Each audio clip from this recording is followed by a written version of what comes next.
The South African Communist Party says that President Cyril Ramaphosa's statement during the State of the Nation address that the government does not create employment does not include the party. Now, the party also disputed the president's assertion that the South African economy actually benefited from a clear and stable macroeconomic framework in 2021.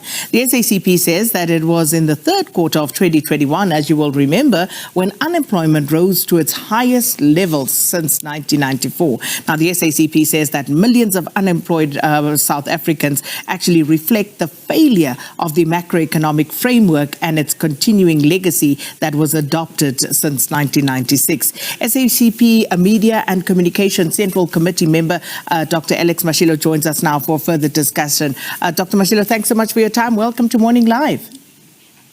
Thank you. Greetings to you, SG and Leanne in the studio, and to the viewers. Now, the SACP says that Ramaphosa's statement is not inclusive of the party's sentiments, but that it refers to a category of individuals who actually believe that this fatally flawed assertion explains how, this has actually benefited South Africa. So give us your point of view as the SACP in response to that State of the Nation address. Thank you so much. There are different schools of thought in economics, and there are variations or different categories. So the statement the president has said that comes from a certain school, and it does not fit in with the reality of South Africa.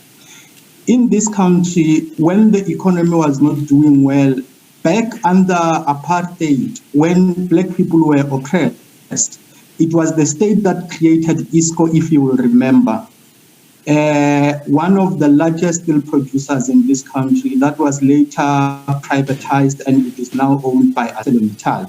It was also the state that created Sasol. It was the state that created Eskom. It was the state that created Telkom.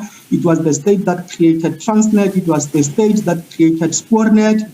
And there are so many state-owned enterprises that serve as the backbone of the South African economy. It was the state that created the SABC. If I may start with the SABC, it will be wrong to when comparing it to ETV or Newsroom Africa to suggest that because ETV and Newsroom Africa are private companies, they have succeeded to create the employment of the workers that they employ, but the SABC has not succeeded to create the employment of the workers that it employs because it is a state entity. If you compare between the SABC, and I'm talking about facts, not talking about an ideological statement that is so neoliberal and it is out of touch with South African realities. If you compare the number of workers employed by the SABC, whose shareholder is the government, to the number of workers employed by any broadcaster in this country, the SABC is number one. So what actually informed the president to say the state does not create employment, which is also against the reality of South Africa, is actually unknown to us. That is why it does not include us. We distance ourselves from that statement. In fact, if there is one thing that will turn around the South African economy and which many of us will judge the administration led by the president, is its capacity to turn around state-owned enterprises after they were ruined during two periods. During the gear period, when they were deprived of sufficient recapitalization because of the macroeconomic framework that cut not only social spending but support for state-owned enterprises and unbundled some without supporting them adequately, but also state-owned enterprises that were ruined during the state capture era. One of the things that the administration led by the president has to prove in terms of its capacity is to turn around these state-owned enterprises, and it is also to expand the publicly owned sector, because the workers who do not have capital, do not have the capacity to buy the state assets when those assets are privatized. We have seen this happen in Telkom, which is partially privatized. We have seen this happen in other state-owned entities that were privatized. The state of the nation cannot be the state of the, how be the state of the extent to which the government is saving the private wealth accumulation of private enterprises. Our nation is far bigger than that. In fact, the majority of our nation is constituted by the working class and poor. You cannot even give business interpretation to social policy.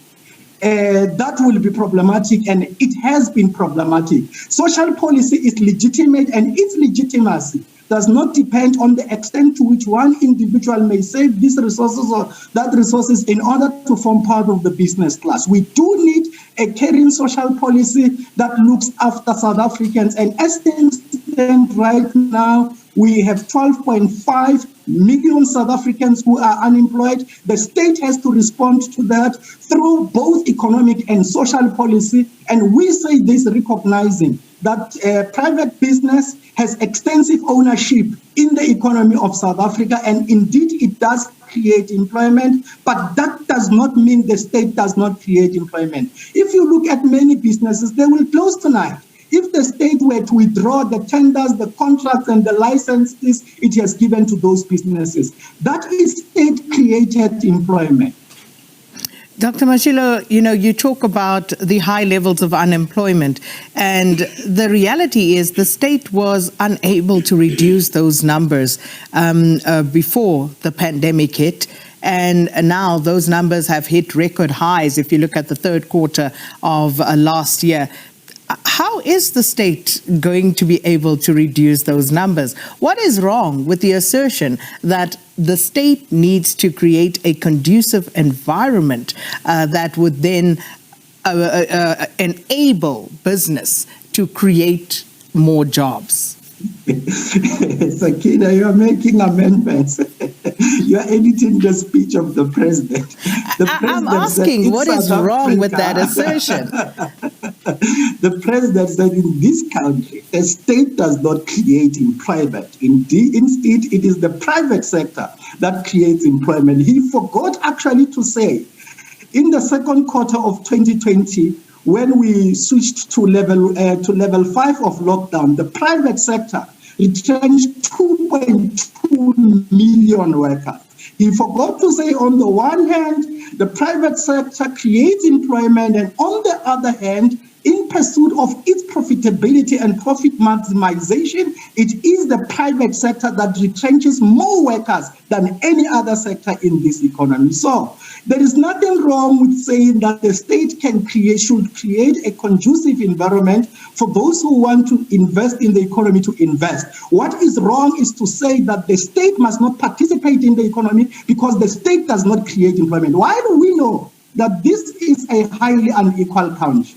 In other provinces, there is no industry at all. The state is an employer of note in this country. So we need the state to fire on all cylinders, to make use of all policy instruments, including its own right. Because in terms of our constitution, by the way, everyone has the right in this country to participate in the economy. And that does not exclude the state as a juristic person, just like private sector companies are juristic persons and they are led by natural persons. So the state reserves the right. And in fact, the state, look at what happened at the SAPC. There were retrenchments there. As we talk, workers were retrenched, but the majority of the retrenchment that occurred in the economy of South Africa were the retrenchment driven by private companies. So let me ask this, Dr. Mashilo. You are, as the SACP, an alliance partner of the African National Congress, and one would imagine, as an alliance partner with some of your members serving in cabinet as well, that you would at the very least be at the coalface of some of these policy developments and directions that government actually embarks on. You talk about retrenchments at the SABC. SAA was sold while you were a partner of an alliance partner of the ruling ANC. We now see Mango going through the same fate. Just as an example, let's talk to that. What did the SACP say when all of this was happening? Thank you so much for mentioning those examples. By the way, you must ask the South African Airways workers.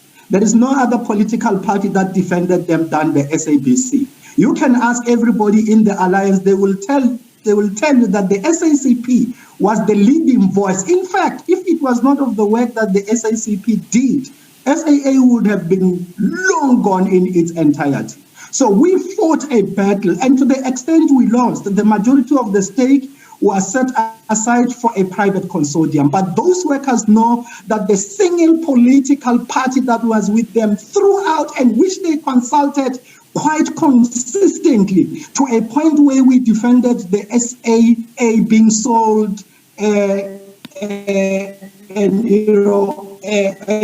on wholesale privatization, that was the SACP. Remember that the first thing that was said from within the cabinet, then it was the Minister of Finance, was close down the SAA. Why it was not closed down? Because of the leading role that the SACP played of all political parties in this country in defending it.